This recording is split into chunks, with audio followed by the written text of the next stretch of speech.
네, 하루간 경제 뉴스를 종합하는 시간 경제온입니다.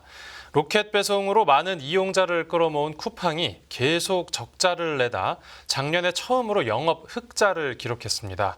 이번 흑자 전환의 배경과 앞으로 전망, 홍 기자의 뉴스 포인트에서 바로 만나보겠습니다. 지금 자리에 홍경표 기자 나와 있습니다. 안녕하십니까? 안녕하세요. 네, 이 쿠팡이 돈을 그동안 잘 벌고 있는 줄 알았는데 계속 적자 상태였군요. 네, 쿠팡이 2010년 창사 이래 처음으로 흑자 전환에 성공을 했습니다. 이커머스 시장의 새로운 패러다임을 제시하면서 국내 유통 시장에 도전한 지 약 14년 만인데요. 네. 미국 뉴욕 증시에 상장된 쿠팡은 오늘 새벽에 작년에 약 4억 7,300만 달러, 우리나라 돈으로 약 6,174억 원의 영업이익을 냈다고 발표를 했어요. 쿠팡의 영업 적자 규모는 2021년 1조 7천억 원에서 2022년 약 1,400억 원으로 92%가 줄어들었고요. 네. 2022년 3분기 첫 분기 영업 흑자를 기록한 후에 매분기 흑자 기조를 유지하다가 작년에 첫 연간 흑자 전환에 성공한 겁니다. 네. 그리고 매출 30조 원의 이제 고지도 넘어섰는데요. 쿠팡은 이제 작년에 약 31조 8천억 원의 매출을 냈는데 이게 전년 대비 약 20% 증가한 수치입니다. 네. 이로써 쿠팡은 이제 2010년 창립 이후에 대규모 물류 투자를 통해서 이제 점유율을 확대하는 이른바 계획된 적자 플랜을 성공적으로 달성하게 됐습니다. 네, 14년 만에 흑자니까 의미가 남다를 것 같은데 네. 쿠팡이 이번에 흑자 전환할 수 있었던 배경으로는 어떤 게 있습니까? 네, 그 김범석 쿠팡 창업자는 시적 발표 후에 이제 컨퍼런스 콜에서 이제 유의미한 잉여 현금 흐름을 창출하기까지 다년간의 투자와 끈기, 인내가 필요했다면서 이 성공이란 결실로 이어지면서 이제 성공 사업을 점진적으로 확대했고 양자택일하는 구조를 깨고 고객 경험을 만들어냈다. 이렇게 강조를 했습니다. 네. 그리고 역시 이 로켓 배송을 앞세운 유통 혁신이 이제 가장 큰 역할을 했다. 그 흑자 전환에 이렇게 볼 수 있겠고요. 빠른 서비스와 더불어서 싼 가격에 소비자들이 상당히 몰려들었습니다. 쿠팡은 복잡한 택배 관행을 허물고 직매 기반으로 제조부터 쿠팡 물류센터, 배송센터를 거쳐서 이제 고객에 이르기까지 유통 경로를 4단계로 상당히 축소한 것이 성장의 발판이 됐고요. 네. 쿠팡은 6조 2천억 원의 물류망 구축을 이제 투자를 했는데 로켓 배송 가능 지역을 뜻하는 이른바 후세권을 이 전국 260개 시군구 가운데 70%까지 늘렸어요. 네네. 쿠팡은 물류센터에 상품을 확보한 뒤에 출고를 하기 때문에 이 당일 배송과 새벽 배송 등 이제 로켓 배송이 가능해졌습니다. 이에 젊은 층뿐만 아니라 중장년층도 이제 고객으로 이제 끌어들였는데요. 쿠팡의 와우 멤버십 회원을 보면 작년 말 한 1,400만 명으로 전년과 비교해서 27%가 성장을 했습니다. 네.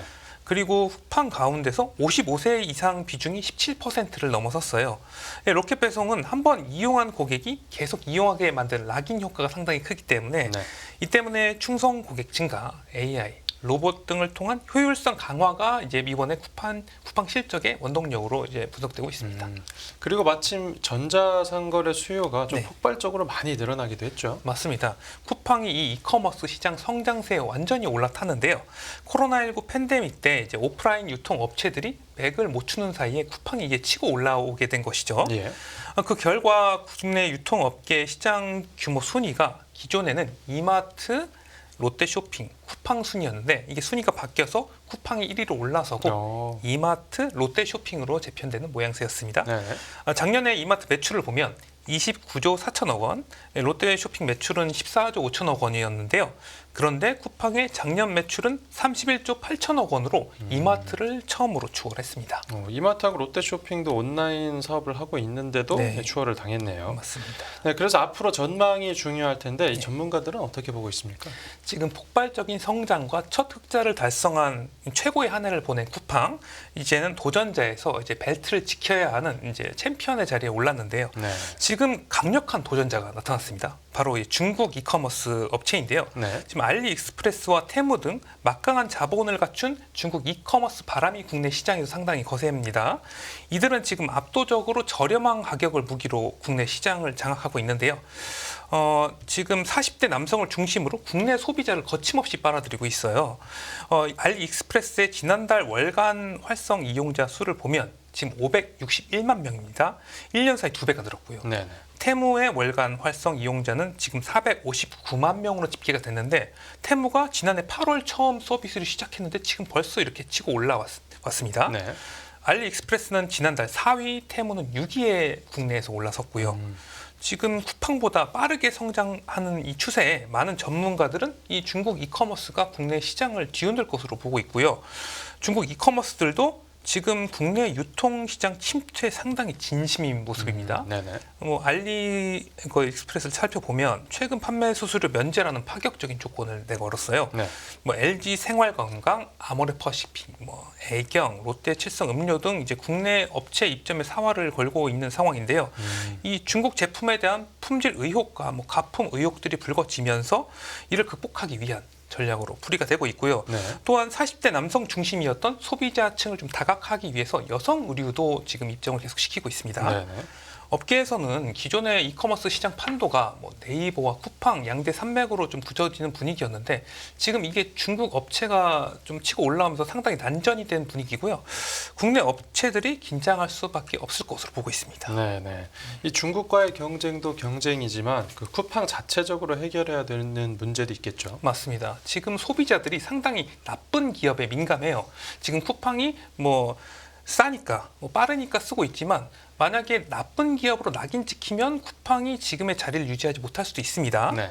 쿠팡은 지금 근데 노동 문제로 노이즈가 발생하고 있어요. 이달 중순에 민변 소속 변호사와 노동계에서 이 쿠팡의 물류 자회사인 쿠팡 풀필먼트 서비스가 이 기피인물 재취업을 막기 위해서 이른바 블랙리스트를 작성했다.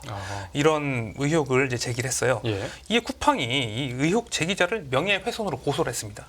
그런 다음에 그러니까 이제 공공운수 노조가 또 쿠팡 측을 이 근로기준법 위반 등의 혐의로 다시 고발하면서 양측이 공방을 벌이고 있는 상황이고요. 네네. 그리고 쿠팡은 심야 새벽 배송 종사자와 물류센터 근로자가 둘 다 사망하는 사고가 발생했었죠. 이 때문에 노동계와 과로사 공방을 또 반복하기도 했었습니다. 예.